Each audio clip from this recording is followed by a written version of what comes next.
Welcome to the Lean Blog Podcast. Visit our website at www.leanblog.org. Now, here's your host, Mark Graban. Hi, this is Mark Graban. Welcome to episode number 100 of the Lean Blog Podcast for October 18th, 2010. I can hardly believe it's been 100 episodes since July of 2006.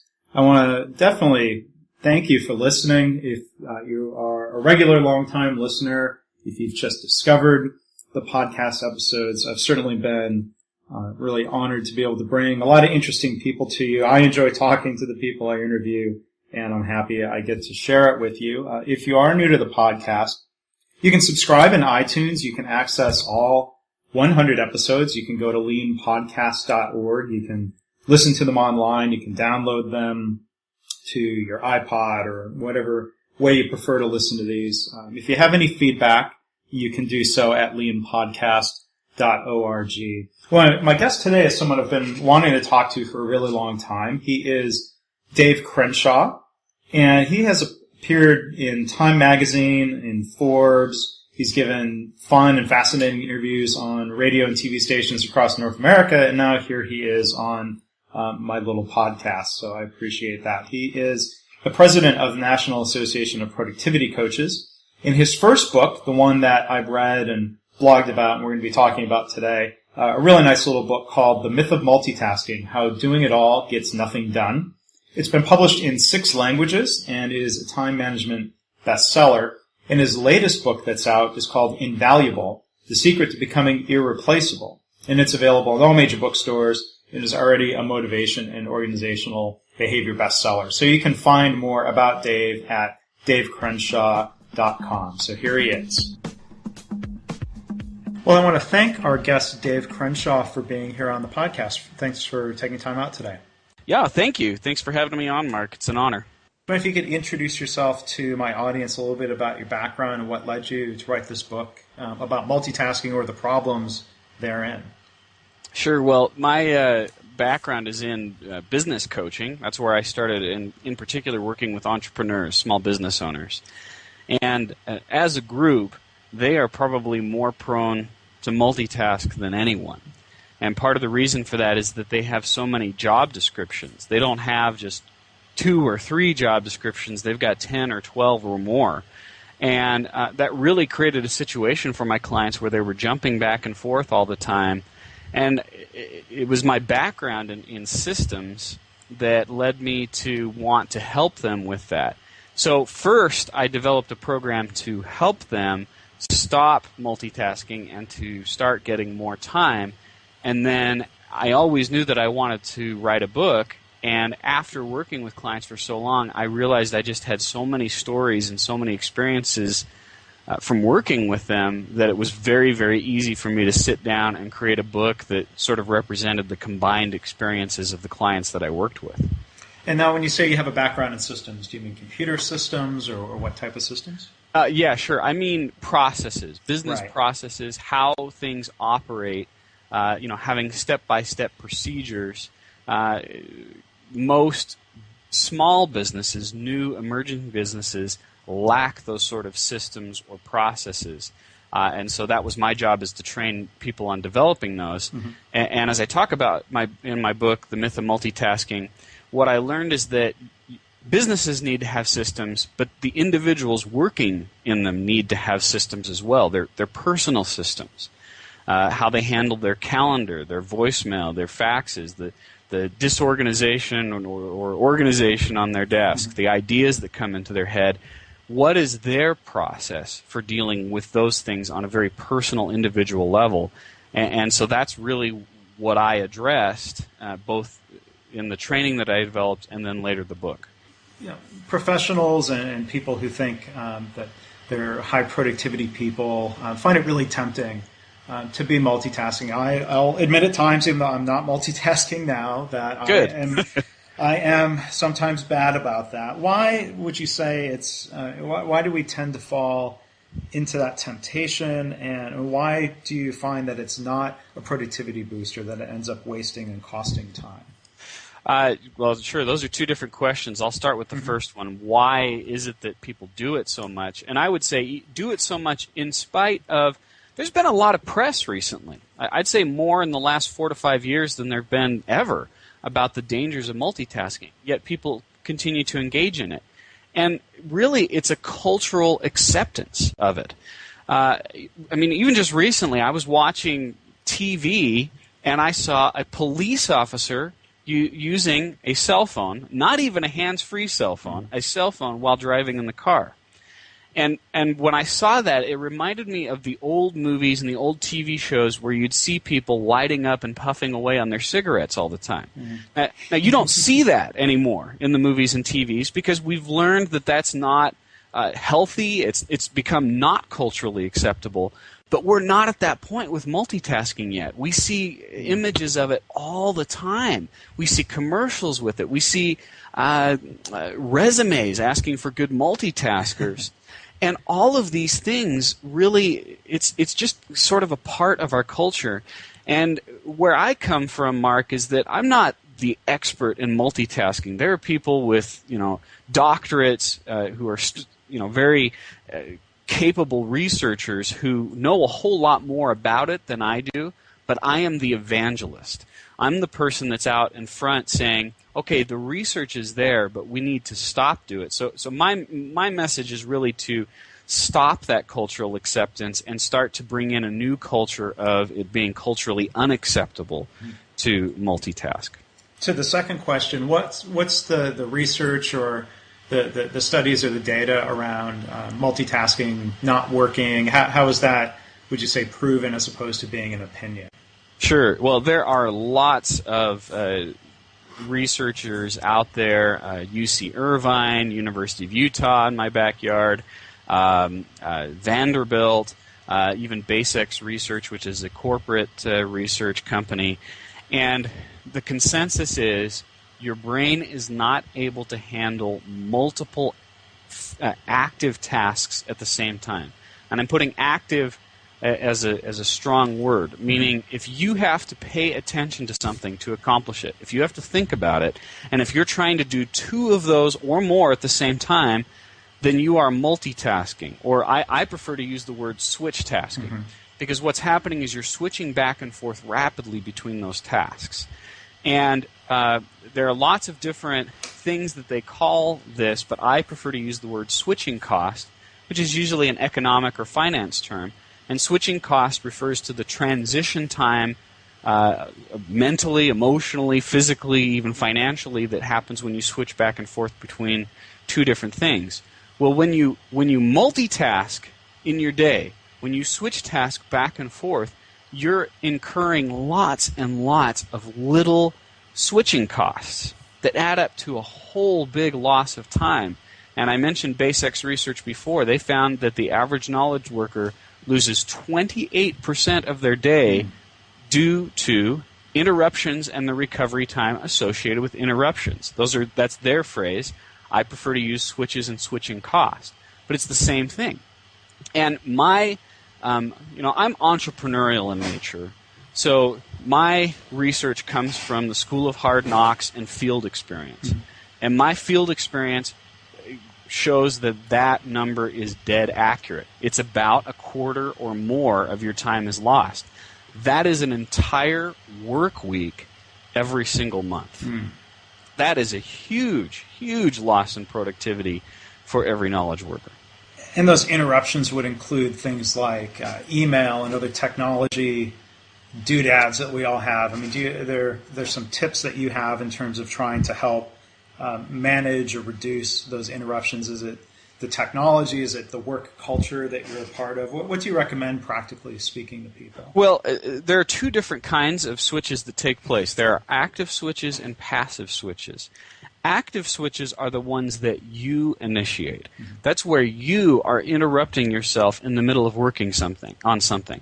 And usually that comes because some thought pops into your head. Right? You're working on a project and you think, oh my gosh, I forgot to make a payment. And so you quickly get online and go to a bill-paying service and try to pay a bill. Well, that switch interrupted your workday. Then there are passive switches. Those are the switches that come at you without you necessarily asking for them. So a lot of those are the technology, text messages, email, calls coming in, and even the non-technology, someone knocking on your door and saying, excuse me, I've got just a quick question. Right? It's the dreaded double Q. Mm-hmm. And those little things add up to a big loss. In fact, here are two studies that you put them side by side, and they're really illustrative of the problem. Microsoft did a study among its employees in the programming field and found that the average programmer took 15 minutes to recover back to serious mental work when interrupted. Now you couple that with another study by UC Irvine that said the average knowledge worker can only work 11 minutes until they're interrupted, and pretty soon you realize, when is the work getting done? Right. That's where that feeling comes at the end of the day where you put your feet up on the couch, you're tired, you say, oh my gosh, I've been working so hard. And maybe your spouse comes to you and says, oh, well, what did you do today? And you kind of get this blank look on your face and say, I don't know, but I was working really hard. That's because you spent your whole day in switching cost and not really accomplishing much. Now, if an individual, what do you recommend to individuals that say, I want to reduce my interruptions, but maybe they're swimming upstream against the organization. If they want to say, I'm only going to answer email 4 times a day, but yet they've got a manager who is expecting that instant response, expecting interruptions. I mean, do you have to try to help influence managers and senior leaders in a business or an organization that this is important? Well, yes, and that's part of the reason why I go to the cultural acceptance. Mm-hmm. If your company adopts a culture of multitasking, then you are going to have an uphill climb. Now, I have lots of tips. I call them switch busters, things that you can implement in your day to minimize the number of interruptions. Things like having a one-to-one recurring meeting instead of asking all these little quick questions throughout the day. But if your manager or your boss does not have that mindset, if they don't understand or buy into the myth of the mm-hmm. fact that multitasking is so damaging, they're going to keep doing it. And so, I guess it is self-serving, although it serves my clients as well to say, that's my job. Yeah. My job is to come in to change that culture. That's part of the reason why I wrote the book, is to convert the unconverted. And that's part of the reason why I go out and I speak to various companies, is to, shock the system and say to everyone, wake up. This is hurting you. This is hurting your bottom line. It's not only hurting your bottom line, but it's also hurting your relationships and your work-life balance. And here are some things we can do to change that. Now, in the book, and for people listening who haven't read it, it's written as a business novel or a fable. Is that a good way to describe it? Fable's the common term. I just like to call it a story. It's a story. And it's it's a real life workplace story. The character in the book, who I assume is sort of your surrogate, who is trying to coach and work with a female executive.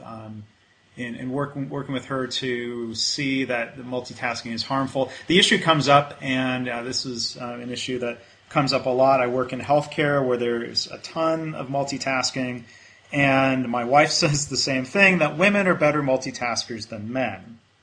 Your thoughts, right, or what does the research show on that? Here's the thing. Let's set gender aside for just a second.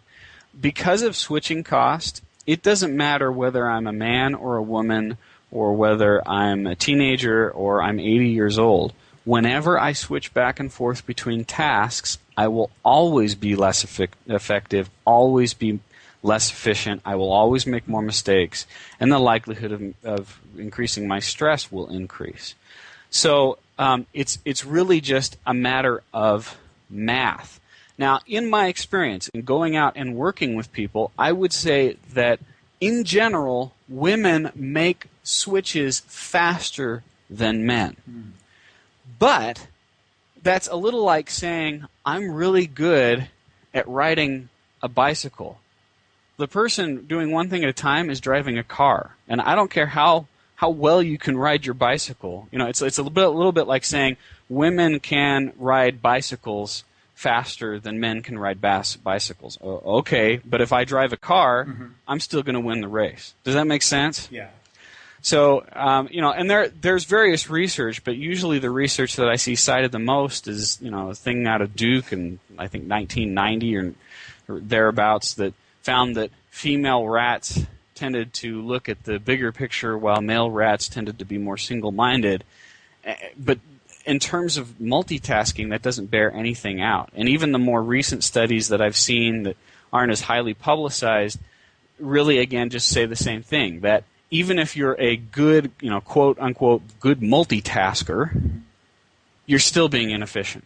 You're still doing things slower than the person who does one thing at a time.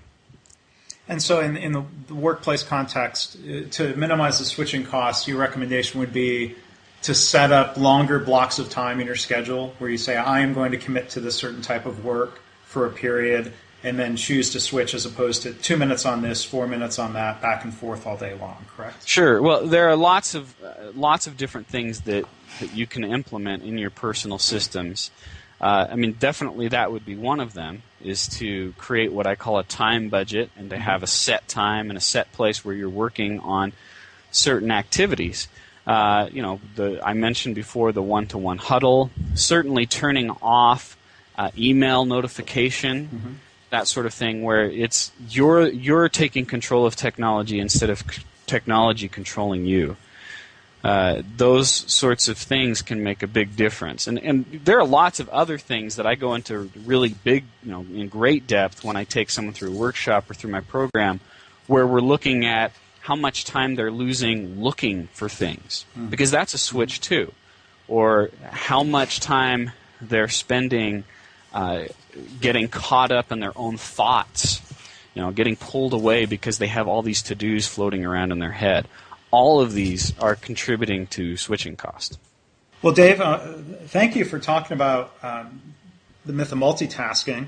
We're running short on time. Want to ask for a brief overview of your new book, Invaluable, The Secret to Becoming Irreplaceable. I assume part of that secret maybe is to not multitask as much, but what are some of the other themes in your new book? Well, Myth of Multitasking talks about how to get more time. And because of that, it really is fairly universal. I've had a lot of people outside of the corporate world who have enjoyed the book. Invaluable really focuses on how to get paid more for your time. So not just that just that you're being more efficient, but that you're focused on your most valuable activities. And that's really what Invaluable goes into, is how to identify those most valuable activities, how to protect those activities. I would say even more important, how to create a relationship with your manager, with your boss, to make sure that you're helping them be in their most valuable activities and you in your most valuable activities. So the idea behind Invaluable is to increase the value that you're delivering at work, and thereby increase the pay and the benefits, both intrinsic and, just monetary, that come from working. Well, and that's a message that seems to fit well for lean thinkers that are listening to this. The idea of providing value, doing so in an efficient way, sounds like a good message that I think people would be interested in reading in. So Dave Crenshaw, I want to thank you for the time. Maybe final thought, if you can tell the listeners where they can find you online if they want to learn more and interact. Sure. The best place to go is invaluableinc.com, so invaluableinc.com. And we actually have different things that we offer you depending on what your position is. So you can go there and learn about me there. And I would just close with the thought that you are in control. You're in control of your day. You're in control of your time. You're in control of your career. What really needs to happen is that you step outside of what's taking place in your day and develop personal systems to take control over it. You do not need to respond every single time the email beeps at you. You don't have to respond every single time the phone rings. You can get everything done. You can get it done in a timely manner, but you can be in control of that schedule. So that's the last thought that I would leave with you. Okay. Well, thank you, Dave. Appreciate you joining us here on the podcast and telling us about your books. Thanks, Mark. Thanks for listening. This has been the Lean Blog Podcast. For Lean news and commentary updated daily, visit www.leanblog.org. If you have any questions or comments about this podcast, email Mark at leanpodcast@gmail.com.